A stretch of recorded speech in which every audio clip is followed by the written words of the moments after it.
Eh bien, bonjour et content de vous retrouver en ce début de semaine. Genèse chapitre 8, verset 12.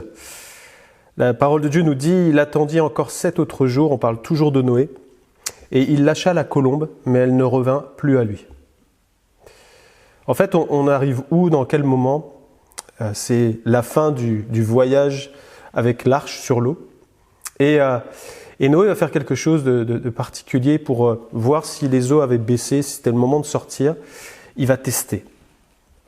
La première chose, il va envoyer un corbeau et la Bible nous dit que le corbeau va revenir. Et puis il va attendre 7 jours, et puis 7 jours après, il va envoyer une colombe, et la colombe va revenir avec une branche d'olivier dans le bec. Ça veut dire que l'eau est en train de baisser, mais que c'est pas encore arrivé à terre. Et puis là, on arrive là au verset 12 où il va attendre encore 7 autres jours. Et puis là, la colombe ne revient pas. Ça veut dire qu'elle a pu se poser, et qu'elle a pu maintenant arriver dans une nouvelle destination et puis créer quelque chose de nouveau, un nouveau départ pour elle. Donc il sait que là, l'eau a baissé et que c'est le moment de sortir de l'arche. Que là, ça va bientôt se poser, il faut se préparer.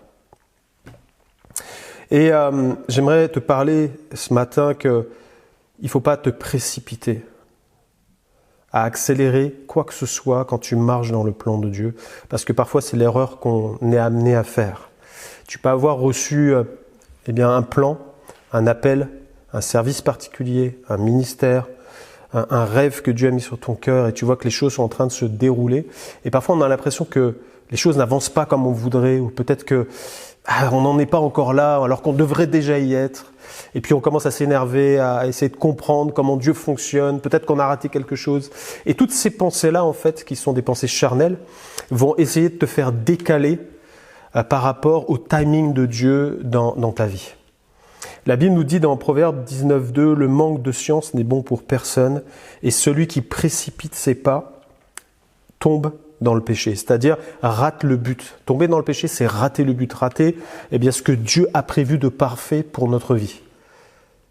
J'aimerais te dire de la part de Dieu, là, pour cette semaine, ne te précipite pas. Mais sois comme Noé. Sois quelqu'un qui cherche la face de Dieu et qui attend le signal de Dieu. Est-ce que tu es quelqu'un qui est patient dans ta vie? À dire c'est le bon moment ou c'est pas le bon moment.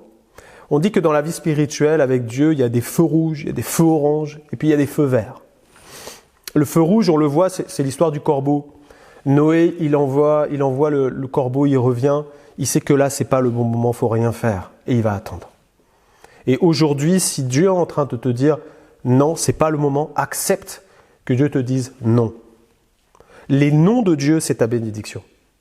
Ne va pas commencer à chercher des solutions par toi-même, à dire il faut que je fasse comme ça, il faut que je fasse comme ça. C'est pas ton œuvre, c'est l'œuvre de Dieu. C'est lui l'architecte. C'est lui qui a son plan dans la main.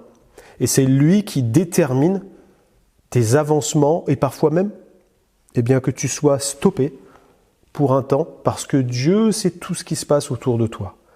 Et la Bible nous dit que Dieu seul est sage. Nous, on croit qu'on connaît, mais on ne connaît rien en fait. Jésus a dit « Sans moi, vous ne pouvez rien faire ». Et il est important pour chacun d'entre nous, et pour toi en particulier aujourd'hui, à ne pas brûler les étapes avec Dieu. Sinon, tu risques de te faire du mal et de nuire à ce que Dieu veut faire dans ta vie. Si tu prends l'histoire d'Abraham, Abraham, par un moment, il est en pays de Canaan, il voit qu'il est dans le plan de Dieu, mais il voit qu'il manque quelque chose. Alors qu'est-ce qu'il va faire? Il va faire un grand détour. Et il va aller jusqu'en Égypte pour chercher de la nourriture, etc. Et ça, c'était pas dans le plan de Dieu.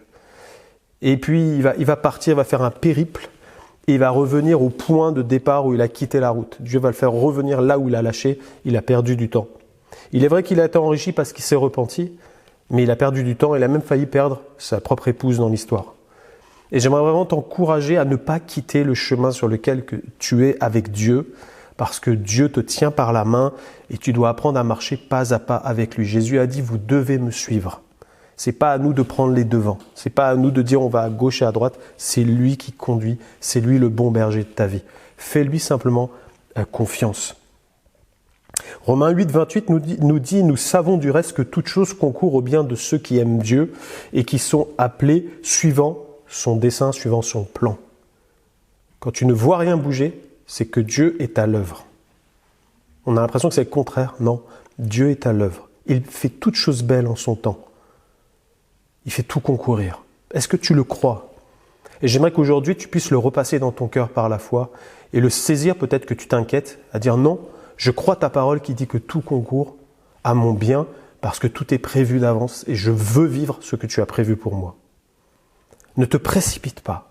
Ne fais pas cette erreur-là. Ne commence pas à vouloir prendre la place de Dieu. Ça s'appelle de l'orgueil et de l'idolâtrie. Ne prends pas sa place. Laisse-le faire. Parce que c'est sa gloire à lui et c'est pas la tienne. Et tu verras comment Dieu va faire réussir ce plan-là. Alors sois comme Noé. Cherche la face de Dieu. Et attends le signal.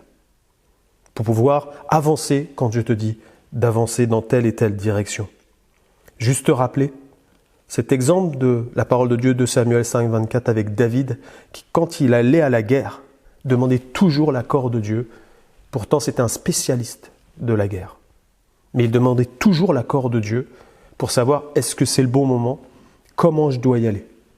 Il avait cette sagesse-là de se tourner vers Dieu, de dire c'est pas avec ma sagesse pure que je vais y arriver, c'est quand Dieu me donnera le signal.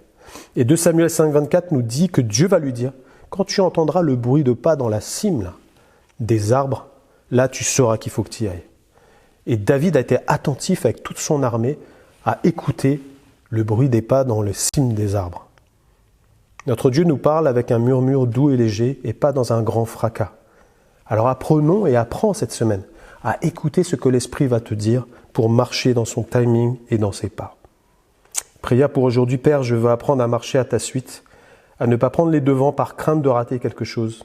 Je sais que tu veilles sur mes pas et que tu t'es engagé à me conduire. Donne-moi ta sagesse pour que je reste calme. Merci Seigneur. Amen. Que Dieu te conduise, sois béni.